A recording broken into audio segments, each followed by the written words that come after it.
Hey everyone, welcome back to another edition of Super Prime UK with your Super Prime MJ Group valuers, myself, Rob Cohen. Myself, James Wild. Great to have you back. It's been a great week. Coronation, Champions League football, interest rates, and everything else that's happening in property lending and UK finance. James. Yeah, welcome back, Rob. Thank you. Hope you've had some good travels recently. The market seems to have slowed down in May. Obviously, you've got the 3 bank holidays. A lot of people were taking off that period in between the first 2. So things have been a little bit quieter. In some cases, we've been doing sort of the 5 days work in 4 days. But I think we've had a slight slowdown in the property market. And some of the property indices are showing that, but there's definitely some slightly conflicting reports on some of the house price indices and some of the data. Yeah, I think we're heading into a period of flatness where it's a bit of a transitional period within the market with economic key indicators moving and a bit of a wait and see. And although the markets remain robust, there's good solid foundations and there is the want to do deals and transactions. The pace of which that's happening is a bit slower. Yeah, I'd agree. If we look at just firstly some of our own data in terms of the London property indices, we've got around 298 new instructions this week. So certainly down on the averages which we saw last year, but also we're coming off the back of like we said, a quieter time in the market. A lot of 4-day weeks here, so a lot of people are away, maybe waiting to move another month into spring before sort of releasing their properties, listing them on the market. Under offer pipeline, reasonable, about 168. So some properties sort of moving through the transaction process there.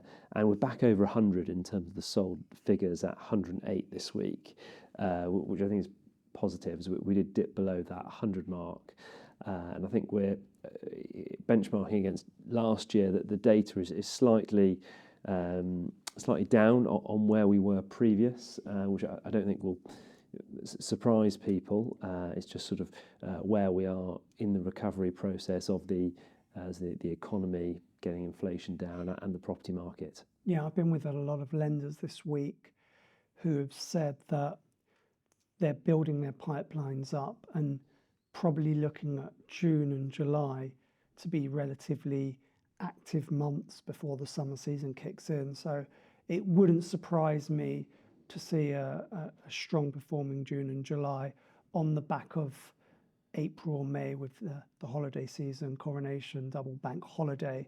And as I said, that bit of slowdown and flatness and transition within the market.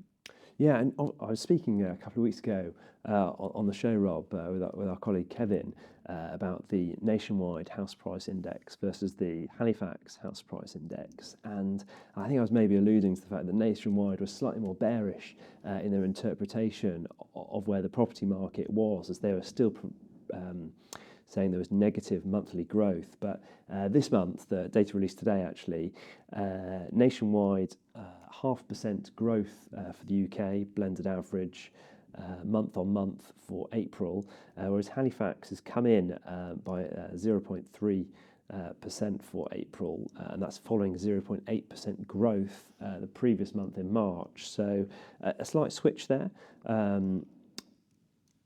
Having our own data for London, Rob, I'd say the Halifax data is slightly more aligned to where we are. It's just interesting to see those indices, not particularly far apart, plus 0.5% versus minus 0.3%.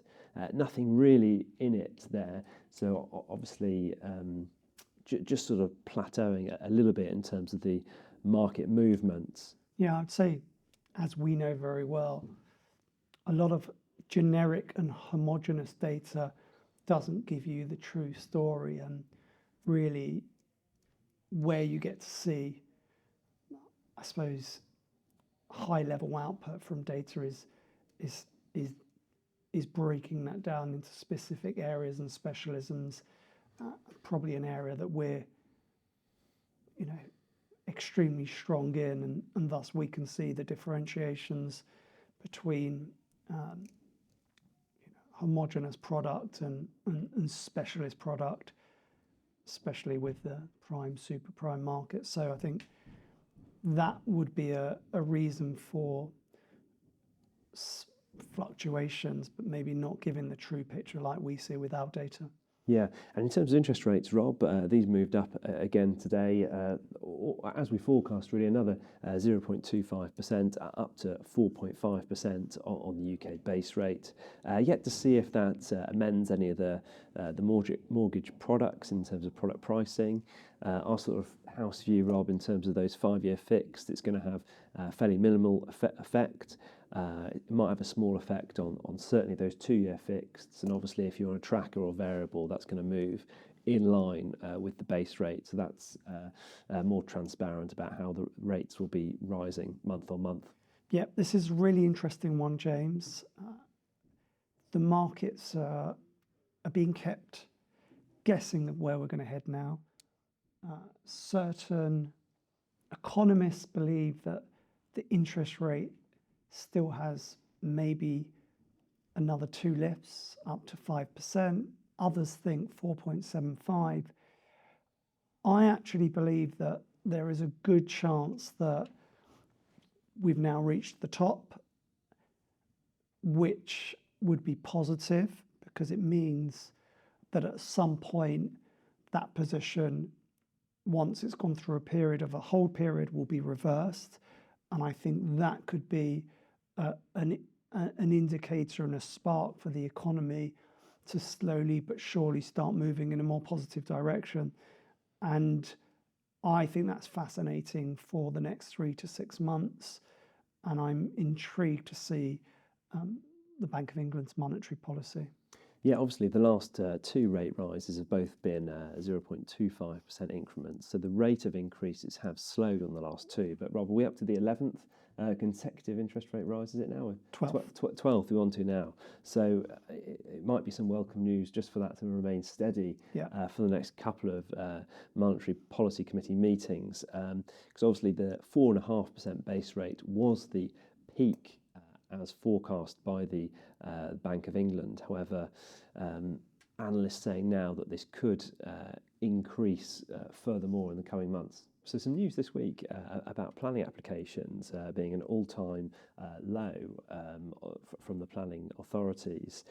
Is this reflective of some of the mothballed developments, the punitive costs of people's sort of home developments? Is that all factors being built into that, or possibly, I don't know, is it the sort of the success, the rise of permitted development, sort of unclogging the planning system? Planning very much lines up with the economic position of a country and certainty and market sentiment, which at the moment clearly isn't strong. And until those economic factors, borrowing, lending, cost of living, improve, I think that planning levels will remain low for the foreseeable future. At the same time, the second you see a positive trend in that space, it's a clear indicator of where things are heading. So let's keep an eye on that one. Yeah, see if some of those softening bill costs, see if they sort of tempt a few people sort of into the market for home improvements, small development projects, or those small scale developers moving into those sort of 3 to 10 unit schemes, whilst those Barratt Homes and like are more sort of land banking at the moment. Thanks for that, James.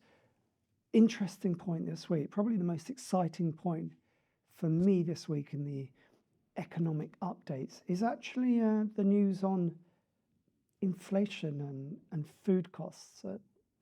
First signs of maybe inflation 2.0, the next stage of inflation coming under control, and that's the major supermarkets reducing the cost for basic products, bread, butter.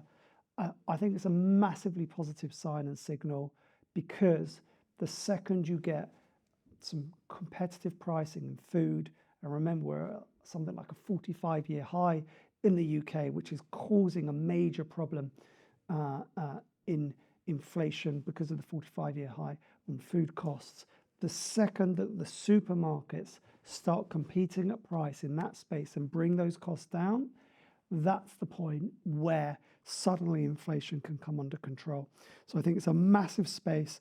Energy, food, underlying challenges that UK specifically face with the inflationary challenges.